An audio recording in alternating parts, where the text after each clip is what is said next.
사람이라는 존재는 기본적으로 희망이 없으면 살아갈 수가 없는 존재입니다. 꿈이란 게 없으면 살아갈 수가 없는 존재입니다. 특히나 내가 절박하고 어려운 상황에 있다고 하면 그 사람이란 존재에게서는 그 희망이 그 사람이 겪고 있는 고난을 극복하고 이겨내게 하는 가장 큰 원동력이자 힘이 됩니다. 성경에서도 말씀하기를 꿈이 없는 백성은 망한다라고 한 것처럼 이 사람에게 있어서 희망과 꿈은 정말 중요합니다. 제가 지금보다 살고 있는 집보다 더 좋은 더 큰 집을 사야 하는데 내가 가지고 있는 자산만으로는 부족해서 은행에서 대출을 끼고 집을 샀습니다. 그러면 그 대출금도 갚아야 되지만 그 대출금에 관련된 금리까지 같이 포함이 돼서 같이 잘 갚아 나가야 하지요.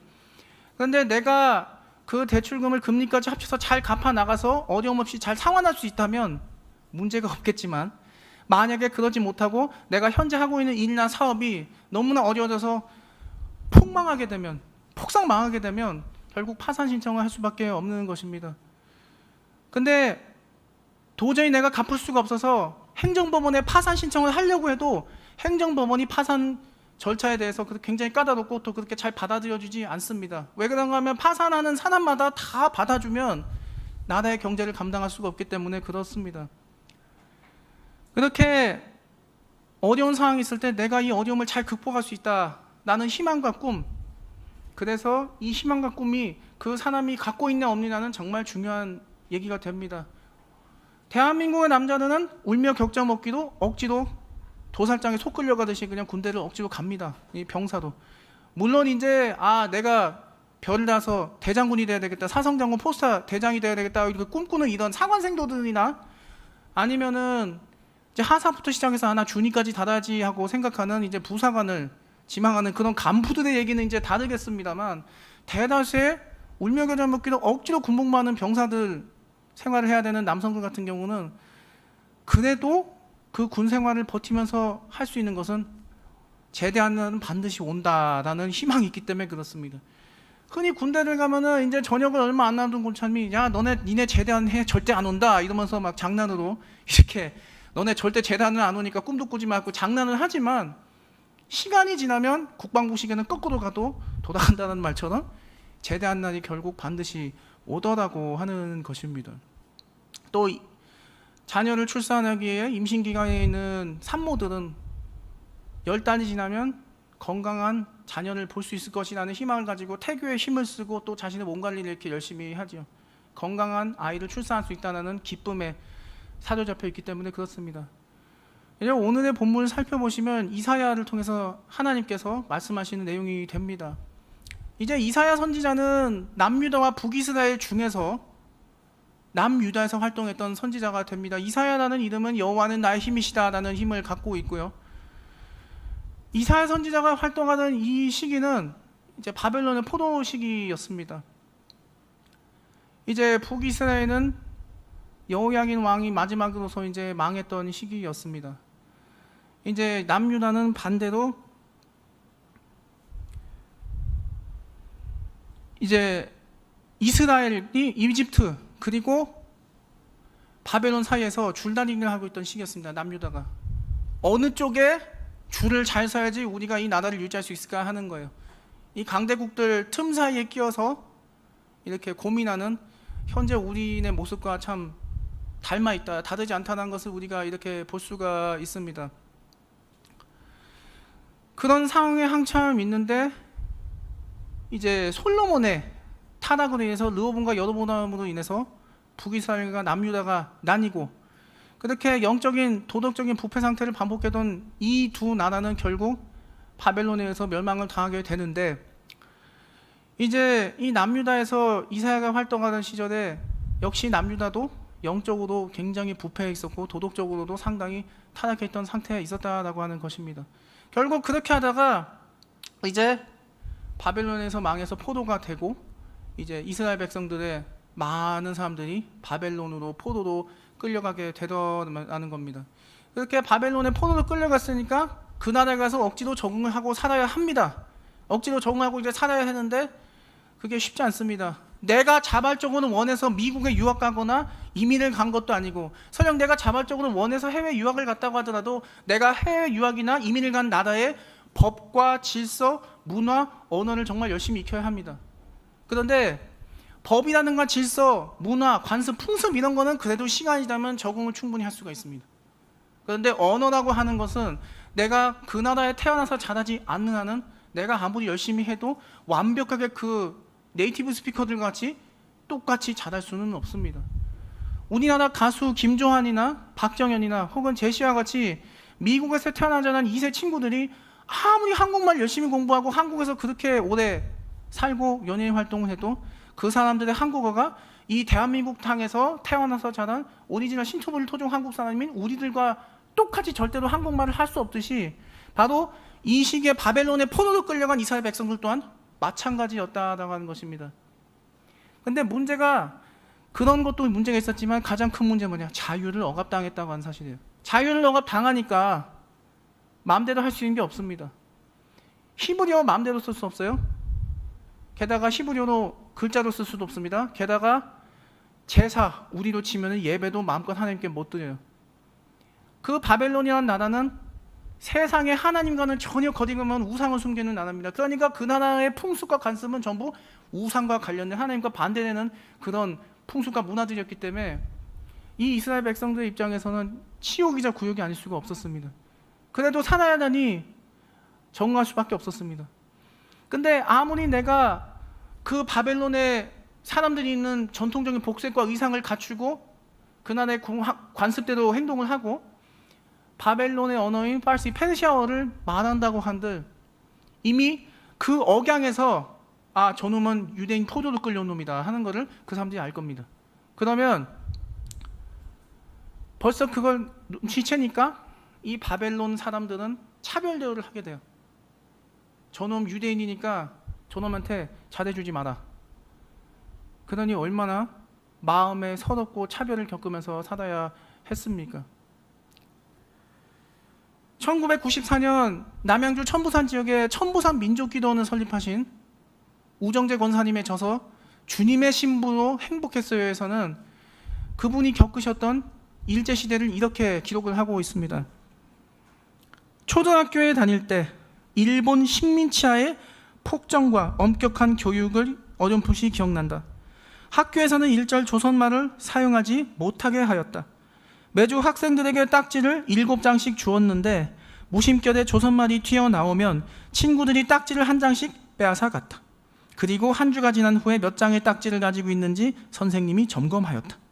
딱지를 빼앗긴 아이들은 그 벌로 교실과 화장실 청소를 하였다. 한국인이 한국말을 사용할 수 없었고 또 태극기도 달거나 소지할 수 없었다. 어머니는 일제 식민 통치에서 속히 우리나라가 해방되기를 간절히 원하셨다. 아마 내가 그때부터 이 나라와 민족의 소중함을 생각했던 것 같다. 그래서 지금 우리 기도원이 민족기도원이 되었고 본당에도 기도원 넓은 마당에도 태극기가 개양되어 있다. 우리 기도원이 나라와 민족을 위하여 기도하는 민족기도원이 된 것은 결코 우연한 일이 아니다. 제가 다른 교회에서 사역하던 이제 코로나 발생하기 전인 3년 전에 여름에 한 일주일 정도 이 남양주 천부산 민족기도원에 간 적이 있습니다. 그 수많은 오시는 강사분들의 설교도 듣고 기도굴에 가서 열심히 기도도 하고 그러고 있었어요. 정확하게는 기억이 안 납니다만 그날이 딱 오늘처럼 8월 15일 광복절을 맞이하는 날이었습니다. 그날도 여느 때와 같이 이제 강사님의 설교를 듣기 위해서 그 기도원 본당 안으로 들어갔어요. 들어갔더니 우리 흔히 보는 이 플라스틱으로 된 조그만한 이거 태극기 이렇게 흔드는 거, 그 태극기를 하나둘씩 이렇게 들어가는 사람들한테 계속 나눠주는 겁니다. 그러고 앉아 있었어요. 그리고 그 기도원에서 이제 기도원에 계시는 찬양 담당하시는 그 나이 많으신 여전도사님이 이렇게 찬양을 시작을 합니다. 성령 충만해서. 그랬는데 웬 어떤 할머니 한 분이 이렇게 휠체어에 탔는데 뒤에 계시는 그 기도원을 섬기시는 분이 권사님 같은 분이 이렇게 뒤에서 잡고 이렇게 휠체어를 밀고 강당까지 쭉 가는 거예요. 계속 갑니다. 저분이 누구실까? 그렇게 해서 하더니 이제 청중석으로 딱 돌리는 거예요. 제가 지금 성도 여러분 보는 자리석으로 딱 돌립니다. 그 휠체어를. 그 할머님이 이렇게 볼 수 있도록. 그러더니 마이크를 쥐어주는 겁니다. 그 섬기시는 분이. 그 마이크를 딱 이렇게 쥐어줘요. 쥐어주더니 마이크를 잡더니 이 할머님이 할렐루야! 이러는 거예요. 외치는 거예요. 이렇게 쩌렁쩌렁하게. 알고 봤더니 그 할머님이 바로 이 주님의 신부도 행복했어요의 저자가 되시는 남양주 천부산 민족기도원을 설립하신 원장님 되시는 우정재 권사님이셨던 것입니다.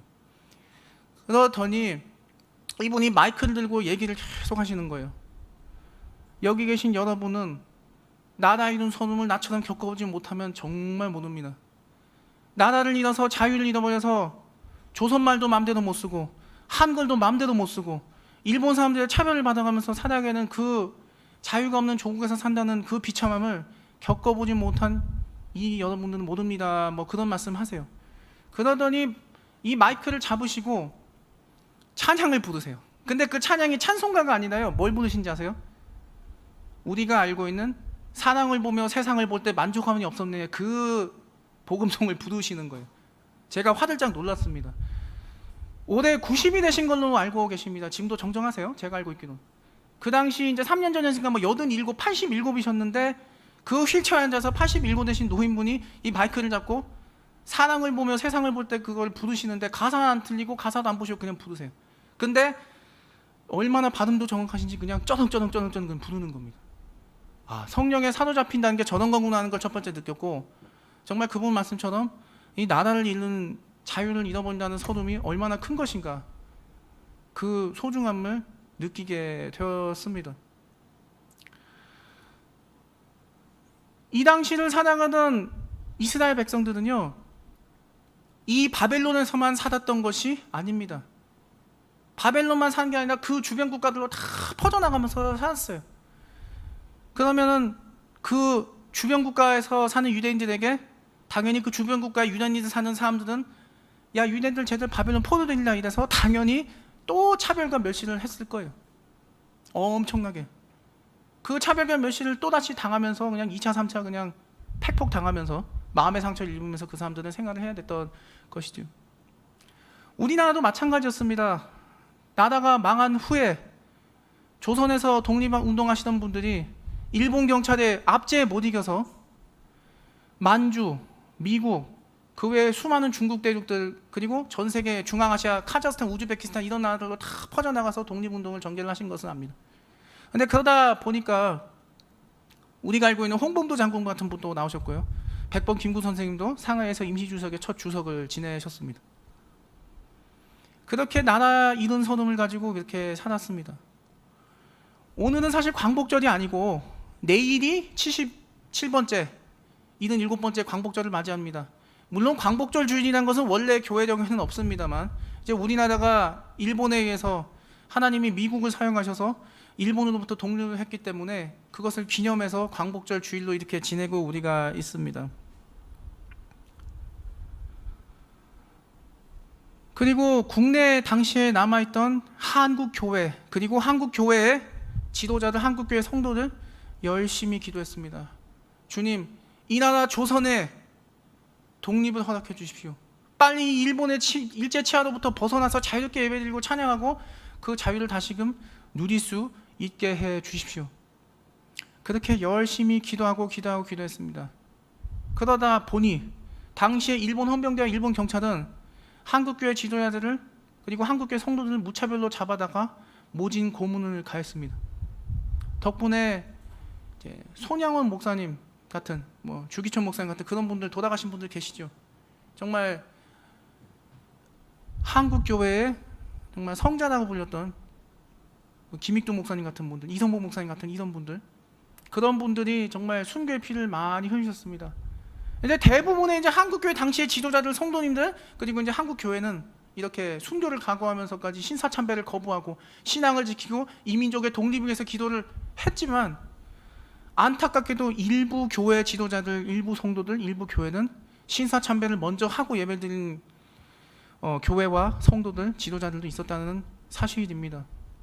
2000년도에 향년 99세로 천국 가신 고 한경직 일대 영락교회 원로 목사님께서 1991년에 종교계 노벨상이라 불리는 템플턴상을 수상하시고 이런 신앙 고백을 하신 적이 있습니다.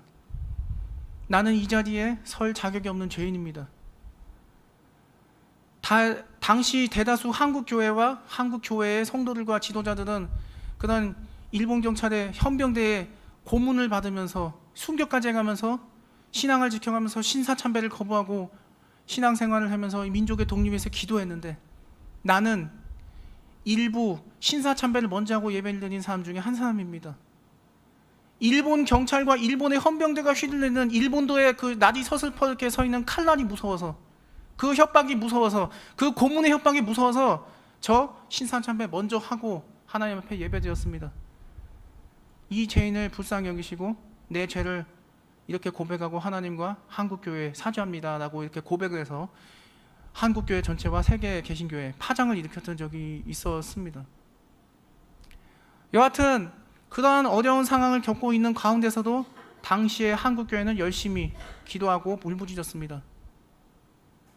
이 시대를 살아가던 이스라엘의 유대인들 또한 마찬가지였습니다.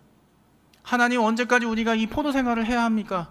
빨리 이 포도 생활 벗어나게 해주십시오. 이 포도 생활에서 자유해서 다시금 이스라엘로 돌아가서 마음껏 찬양하고 기도하고 하나님께 제사 예배드릴 수 있게 해주십시오. 기도를 했던 것입니다.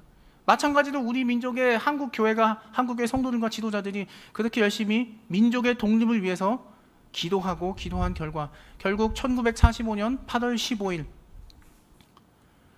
미군이 일본 나가사키와 히로시마에 원자폭탄을 투여함으로 당시 일본의 쇼와 천황이었던 쇼와 천황 히로히토가 무조건 항복 선언을 하고 메가더 사령관이 극동 사령관으로 일본에 가서 서명을 받고 함으로 일본이 무조건 항복을 했고 결국 우리는 독립을 맞이하게 되었습니다. 이 독립이라는 것이 일반적으로 우리가 그냥 아무 생각 없이 공유를 지나가는 것처럼 생각하면 안 되고 정말 이 민족의 중요한 의미를 지닙니다. 물론 우리의 독립투사들이 열심히 독립투사로서 독립운동을 하고 목숨을 바쳐서 이 민족이 독립하는데 한 축이 됐다는 것을 인정하지만 그 당시 조선에 기도했던 한국교회와 그 백성과 지도자들이 있었기 때문에 하나님이 이 독립을 미국을 통해서 이루어 주셨습니다. 여전히 우리는 예수 그리스도를 통해서 매일같이 광복을 맞이하고 있습니다. 내가 내 삶에서 어려운 상황을 맞이하고 그 어려운 삶을 살아가고 있을 때 그 어려운 삶을 극복하기 위해서 우리는 하나님께 기도를 하지요. 아무런 희망이 없이 살아간다고 했을 때 죽음을 이기고 부활하신 그 예수님이 우리의 희망이 되십니다. 그 예수님이 계신 것을 우리가 믿기 때문에 우리는 여전히 희망을 품고 살아갈 수가 있지요. 우리 민족의 광복을 맞이하게 해주신 하나님, 우리의 매일의 삶 가운데 어려운 삶 가운데서도 예수 그리스도를 통해서 성령으로 광복을 맞이하게 해주신 하나님, 그 하나님의 은혜가 오늘 저와 성도 여러분 그리고 이 민족에게 임하기를 예수님의 이름으로 축원합니다. 시편 60편 12절에 이렇게 말씀합니다. 우리가 하나님을 의지하고 용감하게 행하리니 그는 우리의 대적을 밟으실 이심이로다. 누가복음 10장 19절 이렇게 말씀합니다. 내가 너희에게 뱀과 전갈을 밟으며 원수의 모든 능력을 제어할 권능을 주었으니 너희를 해칠 자가 결코 없으리라. 기도하는 하나님의 백성과 교회가 있었기 때문에 이 민족은 독립할 수가 있었습니다. 광복을 맞이할 수가 있었습니다. 기도하는 백성이 있는, 그리고 그 기도하는 백성이 모인 교회가 있는 민족은 절대 망하지 않습니다. 전 세계 우리나라 민족을 한번 보십시오. 전 세계에 나가서 그 나라의 교회를 세우고 생활을 하는 민족은 대한민국밖에 없습니다. 미국에 있는 이민자 교회들 가운데, 아시아계 이민자 교회들 가운데 한국 교회가 가장 많습니다. 또 전 세계에서 미국 다음으로 선교사를 가장 많이 파송한 나라가 바로 우리나라입니다. 그렇게 기도하는 민족이 됐기 때문에, 그렇게 기도하는 교회가 있기 때문에, 그 교회의 성도들이 있기 때문에 한국 교회는, 이 사회는 절대로 무너지지 않는다는 것입니다. 한국 교회에 대해서 걱정을 많이 합니다. 이미 코로나 이전부터 너무나 많이 빛과 소금에 잃은 것처럼 그렇게 매스컴에 많은 참 안타까운 보도가 되다 보니 염려를 하는 소리들이 안 나올 수가 없겠지요. 그러나 하나님께서 이 교회를 지키시기 때문에 한국의 교회는 무너지지 않습니다. 한국 사회는 무너지지 않습니다. 따라서 우리가 계속 기도해야 합니다. 이 세상이 우리를 호시탐탐 무너뜨리려고 노력을 하고 있습니다. 열등감이라고 하는 무기로 우리를 무너뜨리려고 합니다. 남과 나를 비교 대조하면서 저놈은 나보다 못난 것 같은데 왜 저놈이 나보다 더 잘 사나? 저놈이 나보다 왜 더 좋은 집에 살고 더 좋은 차를 모나? 왜 나보다 돈 더 많이 벌까? 아무리 봐도 저놈이 나보다 잘난 게 없어 보일 것 같은데, 라는 식으로 사탄이 우리를 무너뜨리려고 노력을 해요. 그럴 때마다 우리는 기도로 간절히 주님을 붙잡아야 합니다. 하나님의 사람은 기도의 사람이 되어야 합니다. 기도 외에는 이런 이유가 나갈 수가 없습니다. 이 민족에게 지금으로부터 77년 전 기도하는 백성의 기도를 들으시고 이 민족에게 광복을 주신 하나님, 그 하나님의 광복을 주신 은혜가 저와 성도 여러분들에게 매일의 삶 속에서 그리스도를 통해서 광복을 주시는 삶이 되시길 예수님으로 축원합니다. 4절과 6절에 이렇게 말씀하고 있습니다. 그들은 오래 황폐하였던 곳을 다시 쌓을 것이며 옛부터 무너진 곳을 다시 일으킬 것이며 황폐한 성읍 곧 대대로 무너졌던 것들을 중수할 것이며 외인은 서서 너희 양떼를 칠 것이요 이방 사람은 너희 농부와 포도원지기가 될 것이나 오직 너희는 여호와의 제사장이나 일컬음을 받을 것이라. 사람들이 너희를 우리 하나님의 봉사자라 할 것이며 너희가 이방 나라들의 재물을 먹으며 그들의 영광을 얻어 자랑할 것이니라. 이 시대를 살아가던 이스라엘 백성들, 그 옛날 다윗 왕의 위용을 떨치던 대제국 이스라엘 시절을 그리워했습니다. 다윗 왕의 그 전성기 있던 이스라엘이 다시 회복되기를 원했습니다. 북이스라엘과 남유다로 나뉜 이 분단된 이스라엘이 아니라 하나의 통일된 그 대제국 이스라엘이 다시 돌아오기를 간절히 바랬습니다. 실제로 그렇게 하였습니다. 그런 이스라엘이었지만 후대 왕이었던 아들 때 솔로몬 때에 와서 솔로몬이 이방 나라 여인들과 정략결혼을 하고 그 우상들을 이스라엘에 들어오면서 나라는 르호보암과 여로보암으로 때에 나라가 남유다와 북이스라엘로 나뉘고 결국 이 지경에 이르게 되었습니다. 포로 생활을 하던 이스라엘 백성들의 모습을 상상해 보면 정말 비참하기 짝이 없습니다. 이스라엘 백성들의 영원한 정신적인 수도였던 예루살렘 성은 무너졌고, 또 수도 예루살렘에 있는, 그리고 이스라엘 전역에 있는 하나님의 제사드리는 성전은 파괴가 되었습니다. 하나님의 성전에 있던 그 파괴된 기물들은 바벨론의 왕국으로 끌려가서 왕국의 곳간에 있는 보물로 전락하고 말았습니다. 오늘 근데 하나님께서 이사야 선지자를 통해서 다시금 일으켜 세우신다고 분명히 약속하고 계십니다. 외국인이 이스라엘 백성의 양떼를 치고 농사일을 짓고 포도원지기가 되며 이스라엘 백성이 여호와의 제사장이 된다, 기름 부음을 받는다라고 얘기를 해요. 기름 부음을 받는다고 하는 것은 이스라엘 백성들을 가장 존귀하게 여기시겠다, 하나님의 선택한 아들 같은 백성으로 여기시겠다고 하는 것입니다. 아모스 9장 11절에 이렇게 말씀합니다. 그날에 내가 다윗의 무너진 장막을 일으키고 그 곁들의 틈을 막으며 그 허물어진 것을 일으켜서 옛적과 같이 세우고. 우리 민족이 1907년 을사능력으로 고종황제 이회가 강제로 퇴위당하고 황제라는 명칭에서 왕의 성이 이시라고 하여서 이왕전하도 강등이 되고, 이후에 고종황제 이회가 붕어하고 아들이었던 순종황제 이척이 황제가 되었지만 결국 얼마 가지 않아 나라는 망하고 말았습니다.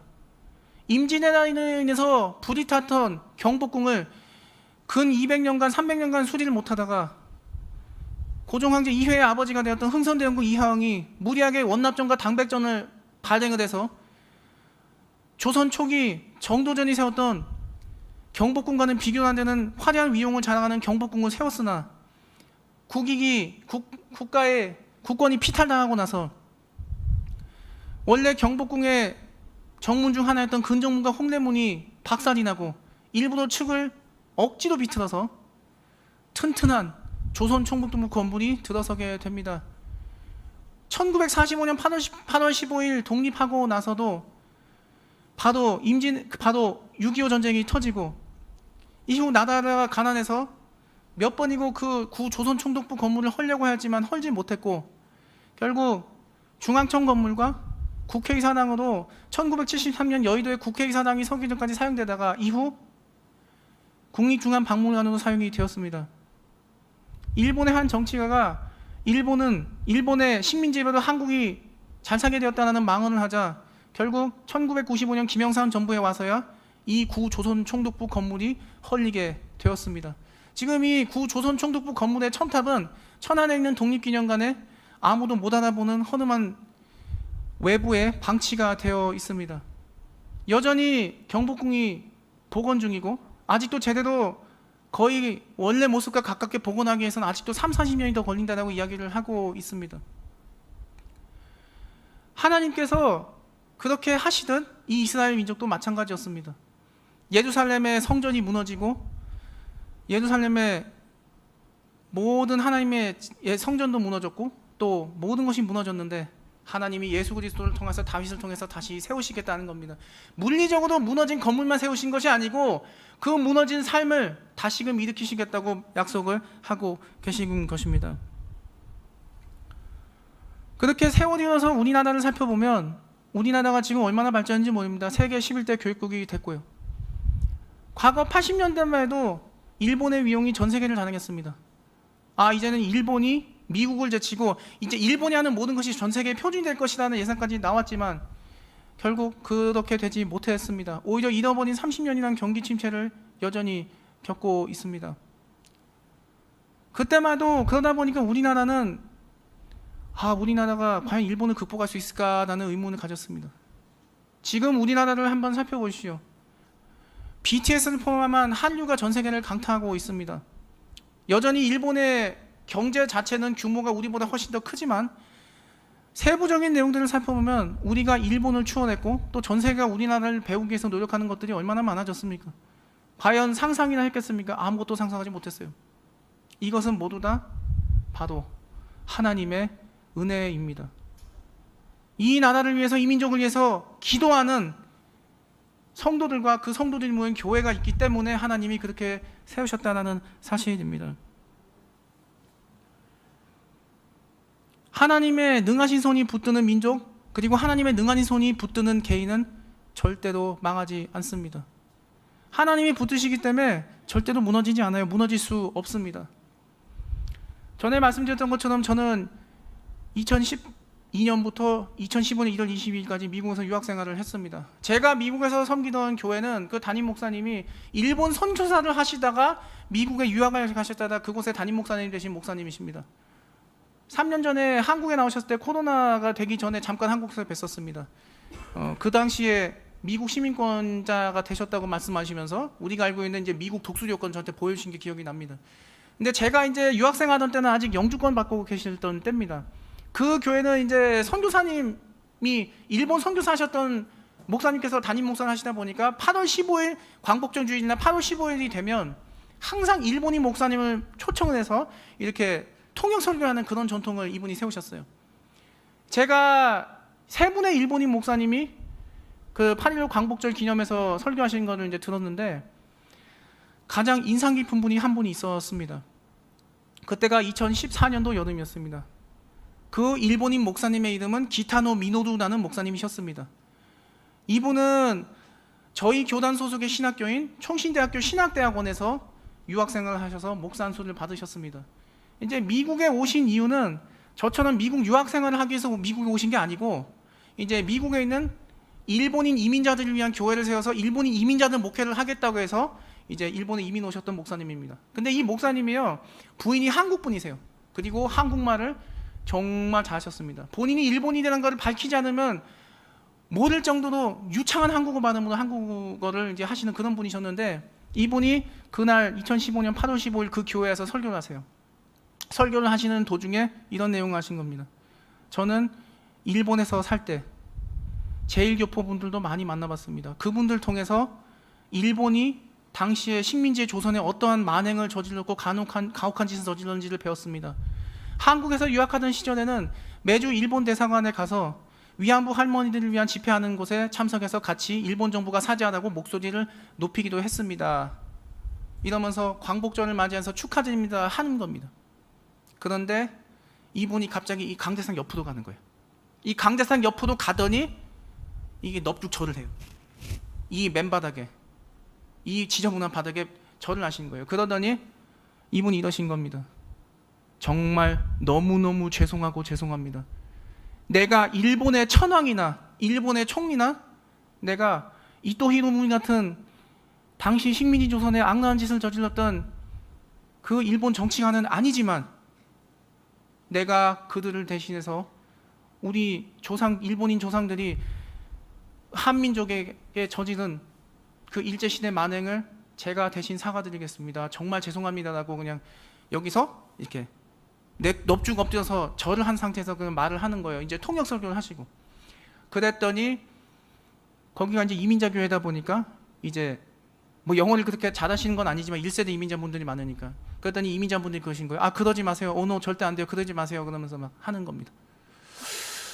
제가 그 장면을 보고 제 가슴이 통쾌했을까요? 아, 일본인 목사님이 우리 민족과 우리한테 대사죄를 했다. 식민지 지배를 한 것에 대해서. 아니요. 기쁘다기보다 제 마음이 아팠어요. 진짜 절해야 되는데 싶은데 정말 마음이 아팠습니다. 한편으로는 이제 제 자랑은 아닙니다만 일본어를 배워서 제가 조금 일본어 합니다. 나중에 이제 만나서 이제 그 일본인 목사님하고도 이제 얘기를 하고 그랬었어요. 하나님께서 진짜 이런 화해도 하게 하신다라는 것입니다. 기도하는 백성이 있는 곳에 비록 악한 감정이 있어도 화해를 하게 하신다. 물론 여전히 일본 정부가 우리 정부한테 사죄를 하고 있지는 않습니다. 여전히 안 했다고 부인은 하지만 그러나 이런 양심 있는 그리스도인들은 또 다르다라고 하는 것이죠. 7절의 마지막에 이렇게 얘기를 합니다. 너희가 수치 대신에 보상을 배나 얻으며 능욕 대신에 목소로 말미암아 즐거워할 것이라. 그리하여 그들의 땅에서 갑절이나 얻고 영원한 기쁨이 있으리라. 오늘 이 시대를 살아가는 우리들과 오늘 본문 이사야서에 나오는 포도생활 하던 이스라엘 백성에게 그리스도를 통하여 희망을 품으라고 얘기합니다. 그리스도 안에서 희망을 품어야만 그것이 진정한 희망이라고 하는 것입니다. 그리스도께서 이 땅에 오셔서 모든 죄를 짊어지시고 우리가 살아있는 땅은 절대로 절망하지 않는다는 희망을 그리스도께서 모든 저주를 걸머지시고 부활승천하심으로 우리에게 주셨습니다.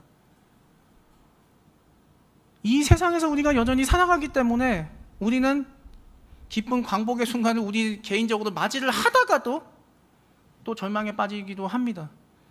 그런 삶이 우리가 반복되지만 그럼에도 우리는 여전히 절망하지 않는 것은 바로 주님이 계시기 때문에 그렇습니다. 우리 모두가 주님이 가르쳐주신 기도로 그리스도 안에서 희망을 얻기를 진심으로 바랍니다. 77주년이라는 이 광복의 의미가 단순한 휴일로 의미로 끝나지 않고 하나님이 주신 은혜의 의미가 되기를 바랍니다.